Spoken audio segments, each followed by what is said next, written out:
video about my 2019 Ram Crew Cab Bighorn Hemi with the North Edition, so it's kind of off-road group blended. I've had the Diablo Pulsar tuner hooked up on here for about 8,000 miles. I'm at about just over 10,000 miles in the truck, and I honestly can't say I have any regrets about dropping the money I did on it. Yes, a custom tune would be nice, and I might do that eventually, but right now until our new house is built, I'm doing about 100 miles a day to and from southern Ohio area, and one benefit to having the Pulsar is I can switch between the performance setting with MDS off, and when I'm cruising to work, laying back, listening to music, jamming out, whatever, I can kick it to the econ mode, and honestly I average give or take 20 miles per gallon with that setting, where the performance setting I'd probably be lucky to get about 17.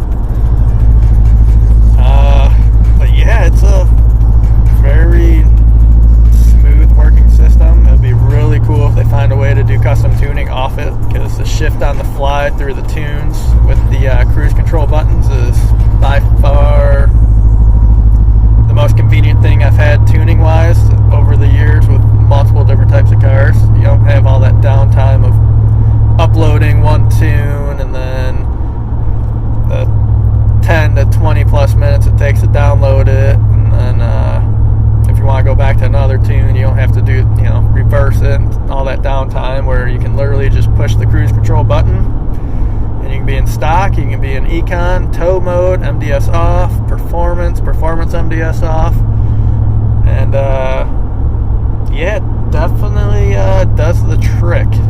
I mean, I'm in a crew cab Ram. I'm not trying to, beat up on any Corvette boys or anything like that in it, but it's definitely nice having that throttle adjustment and the performance setting and the added, that extra little bit. They claim 30 to 38 horsepower torque with it in the performance setting, I believe, on their website. It's 30 and 30, but they say with the MDS off performance mode, they claim 38 or 39 horsepower. Where in the RPM range, who knows? It could be down low. I doubt it's peak horsepower, but I'm sure someone can prove me wrong on that. But it definitely makes a significant difference. To me, the throttle response is kind of laggy, before in the stock setting. You put in the econ mode, it's definitely lags, like it definitely kills the throttle. It'll help you kind of stay out of the gas pedal and save some MPGs. I've been cruising now for about 20 minutes or so on 75 north, and I'm getting I reset it when I got on the highway. I'm averaging about 23 right now. I was going downhill, now I'm going uphill, and it's still current at 70 miles an hour, about 17 miles per gallon going uphill, and I'm averaging 23, which is pretty good. The other upgrades I've done to the truck is about the Air Raid Junior intake tube that mounts up to the factory air box. I had a drop-in Spectra filter, and I was bored yesterday on my day off, and I bought a Spectra cone filter and replaced the top of the air box with that, keeping the lower air box so it still has a ram air effect from the front of the grill, and you can hear it more, which is nice. I kind of like hearing a little more noise, you know what I'm saying? And I think it helps a little bit, especially on the highway with the low performance.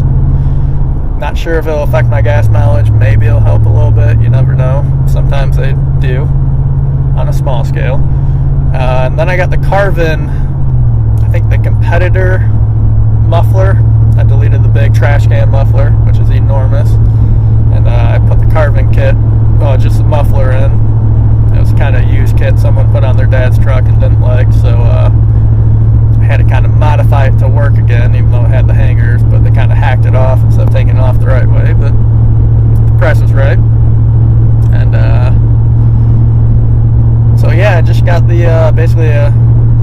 cold air intake and or hot air intake, depending on who's talking about it. The Hypertech, Diablo, whoever, Pulsar. Hypertech owns Diablo and some other companies. And then I got the carbon muffler. I really need to, well, not need to, but I would like to delete my resonators, get a little more noise eventually. Still not quite the same as the Durango I had that I traded in for this. I had a 2014 Durango custom tune, 6.4 intake manifold, exhaust, full exhaust, 6.4 exhaust manifolds, custom everything, SRT interior swap as you've seen in other videos of mine, and it was fun. The best I ran in the summer was a 14.6 at 94 miles an hour in it. Not the fastest thing, but custom tune, Jay Green, he does great work, and 6.4 intake manifold was huge on that car over the standard 5.7 manifold, but it's a big girl with bad gearing, so seems to be the only thing to get those Durangos moving outside the SRT is to throw a supercharger on it. But I got the Ram and I love it, and I got two big dogs and they love the back seat. It's way easier. The truck weighs the same as a Durango. It doesn't handle tight, as good as a Durango, but it's a lot more versatile, and I can't complain in that aspect. But I did upgrade the front door speakers, dash speakers, and a kicker, what would that be, RT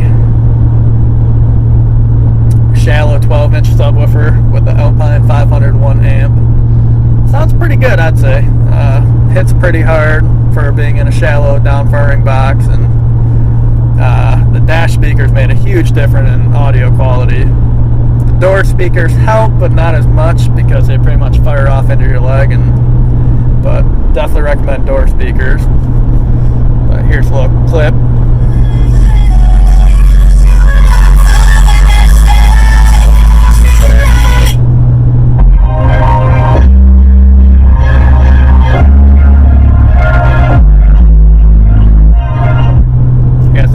Probably sounds like crap anyways over the computer speakers, but yeah, I like it. But anyway, back to the Pulsar. Kind of getting off topic, you know how that goes. A little caffeine, sunny day, nice weather. Let's see if I can switch over. So right now I'm in the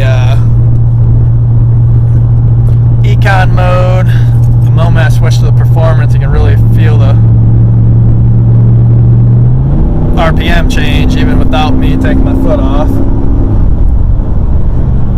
Don't want to get pulled over, but yeah, it's very nice. I'll add some videos too of the different settings to this clip. I can't switch it over on my camera, but all in all, I'm pretty happy. I mean, I think eventually I still might go with a custom tune. I just didn't want to take the downtime of really the upfront costs of having to get an unlocked PCM and then the tuner and everything else. But maybe once I get settled in at the house and everything else, I might look into doing that. Besides that, I do have a set of used Rebel Bilstein shocks and struts. I was able to snag them that end up putting on this. Curious to see how much it changes the ride quality. The regular four-wheel drive or off-road group gives it, the 1-inch lift like the Rebel, but doesn't have the Bilsteins with the upgraded valving and everything else, which I don't know, the price was right, so I was curious, and we all got a lot of free time these days, so I'll have to keep you posted on that, see how it goes. Not sure, probably won't get them for a week or two. I don't plan on it lifting the truck any more than it already sits, but be curious to see if it changes the overall ride quality. I know they're valved and set up overall to absorb more bumps and more abuse. The rear shocks have their own little remote reservoir and all that good stuff. I don't know. I get bored and I like to fiddle, so yeah. Be interesting to see how that goes. Maybe I'll do a leveling kit too. I know I only got 32-inch all-terrains on it from the factory, and it might look